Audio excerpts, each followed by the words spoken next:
Hello, I'm Don Mitchell, author of 2000% Living, and I'm looking forward to sharing with you today the sixth lesson from that book, a lesson that's simply titled Read Helpful Sources. Now, in a prior lesson, we spoke about reading the Bible, so I certainly want you to continue doing that as much as possible, but also there may be some other things that God has sought for you to read. And we'll be talking more about that in this lesson. Let me begin by quoting once again from the Bible, something that will be a little bit of encouragement for what we're going to be talking about. And this is from the NAS translation, Acts chapter 15, verse 31. When they had read it, they rejoiced because of its encouragement. And we hope that you will too. Although most people don't read nearly as rapidly, remember what they've read nearly as well as they would like, the subject of Lesson 5, a bigger problem occurs when most people select what to read. The vast majority of people have never read anything that will help them make useful breakthroughs for God. In this lesson, you will learn what you should be reading as your first priority for making such breakthroughs.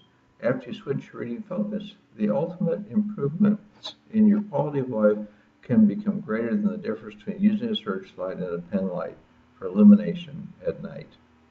So let me talk first about reading to identify and understand the future best practices. And here I'd like to quote from Deuteronomy chapter 32, verse 29. Would that they were wise, that they understood this, that they would discern their future.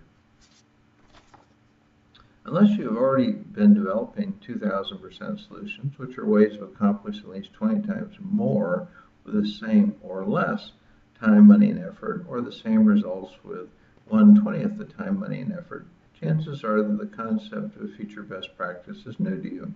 And so I'm pleased and honored to have an opportunity to introduce you to this way of looking for godly opportunities. Let's start by considering what a best practice is. It's simply the most effective way anyone is accomplishing any given task today. The definition of effectiveness is determined by what the goal is. For instance, if you want to go very fast while traveling on the ground, you'll probably use a turbofan-propelled vehicle in some appropriate place, such as the Black Rock Desert in Nevada or the Bonneville Salt Flats in Utah. If instead you want to go as fast as possible any place, you want to be in a rocket in space, with a lack of atmosphere and the reduced pull of the Earth's gravity mean you can go a lot faster than anywhere else. If you're trying to find the fastest ways to travel in a variety of directions in various places, you'll probably find the answers by looking at sources that keep track of speed records. You could also rely on any memories you have about past speed records to investigate other sources. Notice that the best practices change over time. In 1800, the fastest way for a person to travel safely was quite slow compared to what an automobile can do today on a racetrack. In 1950, the fastest way to travel on a jet plane would have been quite slow compared to what a rocket in space can do today. Sometimes the best practice changes very rapidly. For instance, the newest semiconductor generation will be a lot better than the last one.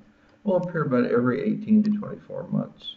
In other cases, the rate of best practice improvement will be slower. A much faster generation of rockets to carry a given load, for example, may only come along every decade or two. In most cases, it isn't very convenient to determine what the current best practice is. For many activities, there are no record books. In fact, those who do certain things very well may seek to keep what they do secret, so no one else can copy them.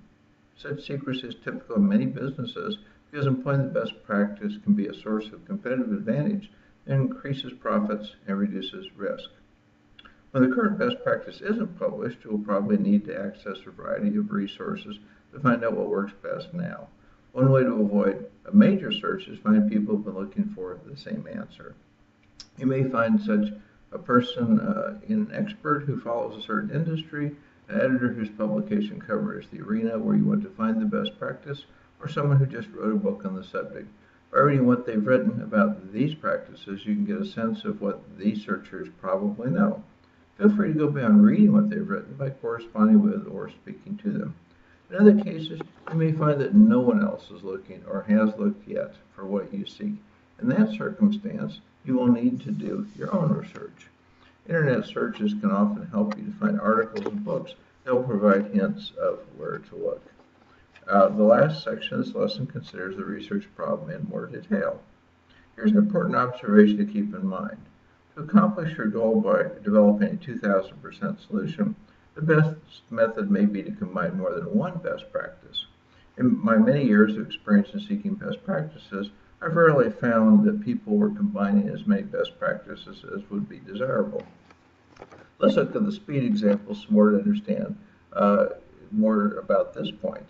Typically, rockets powered by chemicals are the fastest way to lift a large load through the Earth's atmosphere, but their engines burn fuel very rapidly, so that little fuel is left by the time the rockets are outside the atmosphere, limiting acceleration potential then. Nuclear power plants, by comparison, don't deplete their fuel supplies very rapidly, but these power sources present a different problem. No one is very enthusiastic about launching large nuclear power plants into space. If that concern can be overcome with appropriate safety measures, a chemically powered rocket could be used to launch a large nuclear powered rocket in Earth orbit, from which it could be aimed toward deep space and accelerate for many years by relying on its atomic fuel. The combined approach of a chemical rocket launching a nuclear rocket into space would result in travel vastly faster than what is allowed by a fast chemical rocket, the current best practice. The technology exists to accomplish this combination process safely, but the combination hasn't yet been employed to set a speed record. So what then is the future best practice? It's the best anyone is likely to accomplish in the next 5 years using the technology and knowledge that will be available during that time. Let's assume you read an article describing a program to have a nuclear-powered rocket ready to go within 5 years that would achieve high deep space speed after being launched into Earth orbit by a chemically fueled rocket. From having studied the potential of both technologies, you would realize that this approach is the future best practice for gaining high speed in space. If you didn't read such an article, but determined through research that someone could start today and accomplish the identical result within 5 years, that combination would still be the future best practice. If you determine instead that developing such a combination would take 20 years, this use of chemical and nuclear-powered rockets isn't yet a future best practice, but someday it may be. The future best practice now would be some enhanced version of chemically fueled rockets in such an instance. Let's consider a less exotic example of current future best practices to bring the concept more down to earth for you. People develop all kinds of diseases as a result of various dietary deficiencies, such as from lacking iodine, iron, vitamin C, and vitamin D. Standard blood tests can be used to detect these deficiencies. If you're looking to help undernourished people, the cost of blood tests often exceeds the cost of buying food or supplements to cure the deficiencies. As a result, not many blood tests are conducted among poor people in underdeveloped countries who are most at risk, and many people in developed and underdeveloped countries suffer from the consequences of deficiencies that they don't even know that they have. Many nations have laws that require nutritional additives in certain foods, such as iodine and salt and vitamin D in milk. But the consumer purchaser doesn't normally have the equipment to test for their presence, and corruption may have caused an inspector to certify food that hasn't received the right additives. To overcome the health problems from dietary deficiencies, the current best practice would be to test all the food and all the people to ensure the additives are being received and consumed in adequate quantities. Let me propose a potential future best practice that's consistent with today's technology. Biologically bind a different inexpensive marker to each legally mandated nutritional additive so it would be apparent through the ordinary senses the additive is present. Technology to color and flavor foods is quite good, and that technology could easily be applied to marking additives. The iodine maker might make salt look more sparkling and attractive. The vitamin D maker might make milk smell slightly like something pleasant, such as freshly mown clover. Properly done and combined with education about the importance of these additives, the markers would help encourage consumption of the needed vitamins and minerals. Now that you know what the concept of the future best practice is, let me explain why it's important to you. Without knowing what the future best practice is, you'll probably work on solving a problem that has been solved or soon will be. As a result, your 2000% solution will fall far short of what's possible. Why not get the best result you can from your work? And that way you can honor God more completely. In the 2000% solution process, you should think of the future best practice as the floor or the starting point for seeking improvement. Without knowing what the future best practice is, you'll probably work on a goal that's far too low. If outperforming the competitor is important, you will fail because some of them will exceed your performance. Okay, so let's now shift and talk about reading to identify and understand the ideal best practices. And here I'd like to quote from the Bible again in the New Living Translation, the book of Numbers, chapter 32, verse 4. The Lord has conquered this whole area for the community of Israel, and it is ideally suited for all our livestock. The ideal best practice is simply the most that could ever be possible to accomplish by applying what is known or can be known in the next 5 years. To explain what I mean, let's revisit the speed example discussed in the preceding part of this lesson. Looking at the opportunity to reach the ideal best practice, rocket scientists might become intrigued by the opportunity to speed up the initial velocity of the nuclear rocket quite a bit by using additional chemical rockets launched from space as supplementary sources of momentum. That's an important consideration if you want to reach high speed sooner, because nuclear rockets, as conceived of now, would start slowly and build speed very gradually. Here's what could be done instead. Chemical rockets could deliver components and fuel for additional chemical rocket boosters to be assembled in space at, say, the International Space Station. That would be attached to the nuclear rocket after it had been launched into space. With such a faster start from the second set of chemical fuel rocket engines, the nuclear engine could accelerate much faster toward the speed of light, 186,000 miles per second. As a result, higher speeds could be reached sooner. A lower cost method might be to reuse materials from rockets that deliver materials to the space station. In terms of the food additive example, the ideal best practice might be to put the person preparing or eating the food in charge of applying the additives. The food would arrive in a store, dining hall, or restaurant without any supplementary additives, but each person would have a stock of needed additives, biologically bound to a variety of seasonings to make the food taste better. And this way, everyone will be covered, whether eating at home, in a refugee camp, or in a fine dining restaurant. Access to the additives would be provided free to everyone on Earth. Why? It costs a lot more for a society to let people live without these additives and deal with the consequences of the dietary deficiencies than it does to provide the additives in a desirable form. Sure, some people wouldn't use them. Schools and social workers and doctors' offices could be places to distribute information about how important it is to use these additives. The ideal best practice is important because it represents the outer limits of what is possible now. It's usually well beyond the level of the future best practice. In addition, a major part of the value of identifying and measuring the future best practice is to raise the sights of the person to become better prepared to identify the ideal best practice. And for more information, you can read a blueprint for identifying ideal practices in Appendix B of this book.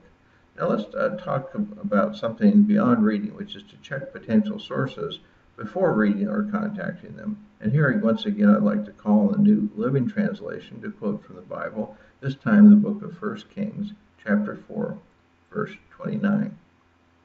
God gave Solomon very great wisdom and understanding, and knowledge as vast as the sands of the seashore.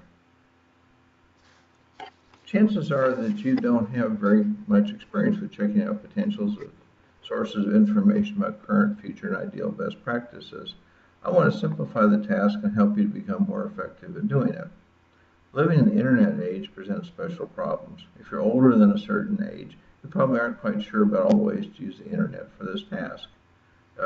If you're younger than a certain age, you would never use anything other than the internet, even if the other sources are preferable.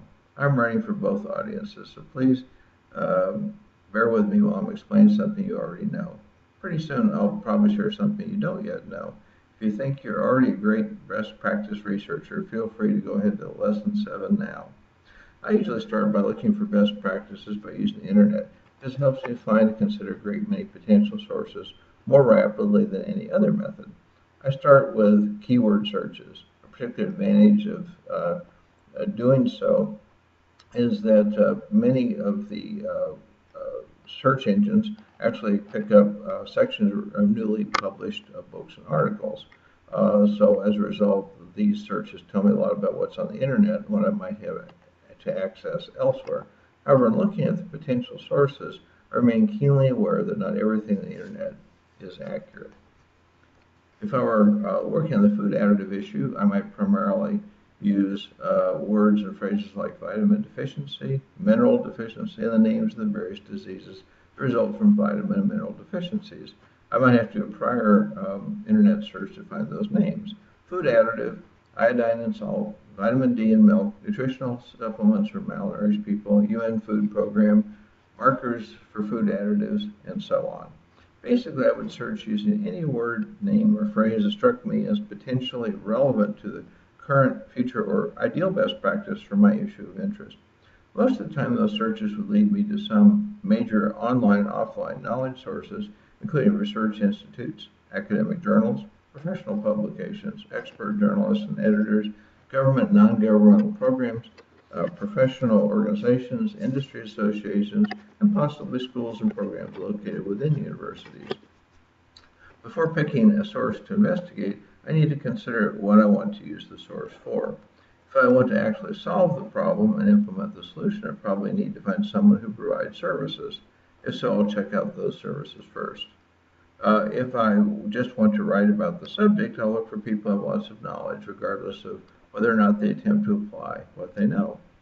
Having narrowed down what I'm looking for, I'll read a little from one or two online examples of what the most promising sources produce. Reading a page or two, I can usually tell if what the person knows or does applies to what I'm interested in. Whether or not there seems to be an appropriate source, I'll note how to contact the source. If I cannot find many good sources, I may want to ask a lot of people who else is knowledgeable about what I am interested in. After checking out what seems to be promising, I'll probably realize I need to use some different word searches. For instance, in checking out the UN Food Program and nutritional supplements, I learned about a product called Plumpy Doze for malnourished youngsters. I would then add a search for that product. During that search, I learned about a term I didn't know before, RUF, referring to ready-to-eat food. I would research on that as well. From that search, I might learn about contamination problems and pick up some more terms to search. If I wanted to find out how many people have various kinds of vitamin mineral deficiencies, I would do online searches until I found out who measures and keeps track of those statistics. Each new search would in turn lead to other searches until I began to see what I was learning was circling back to form a factual fence of reliable sources that surrounded the subject. In the course of doing all this researching and sampling, it would be highly unusual if I read as many as 30,000 words.